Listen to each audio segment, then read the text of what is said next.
Nous allons lire donc Paracha Teruma, la paracha de l'élévation. Teruma, ça veut dire aussi élever. Élever car lorsqu'on donne, on s'élève.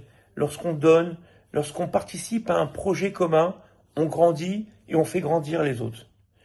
Cette paracha nous pose une question, puisque Dieu a demandé à ce que tout le monde puisse contribuer de façon anonyme et bénévole, eh bien, chacun devait amener ce qu'il voulait.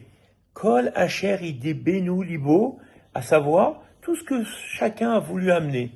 Peu importe la somme, ce qui était important, c'était la joie de le faire, le bonheur de pouvoir le faire.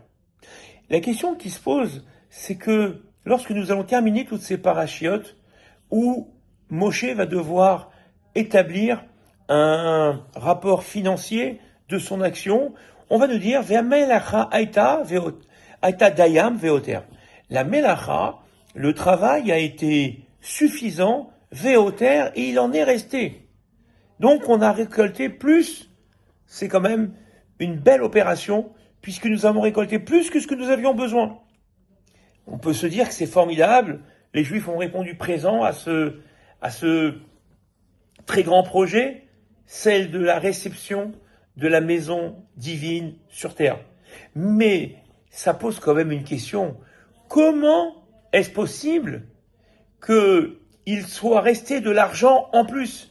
S'il reste de l'argent en plus, chacun d'entre nous aurait pu se dire, et justement, à juste titre, c'est dit, mais peut-être que c'est cet argent que j'ai donné qui n'a pas servi au Beth Amikdash. Donc je n'ai peut-être pas de part dans ce Beth Amikdash. Et les commentateurs nous répondent, effectivement, certains ont vu leurs dons refusés de façon naturelle par l'élimination du besoin qui se faisait au fur et à mesure. Et nos commentateurs nous disent, en fin de compte, l'argent va en fonction de l'intensité que l'on a, de l'amour que l'on a, de la joie que l'on a, de le fait de savoir l'importance de ce que l'on fait. Ne pensons jamais que notre argent, part dans des mauvaises choses. À partir du moment où on a la joie de le faire, à partir du moment où on est heureux de le faire, à partir du moment où on sait combien c'est important de le faire, forcément notre argent va être utilisé de façon extrêmement forte. C'est la raison pour laquelle on nous dit, il y en a qui ont donné avec tellement d'intensité, même très peu. La pièce d'or qu'ils ont donnée, lorsqu'elle a été fondue, elle a servi au Kodesh à Kodashim.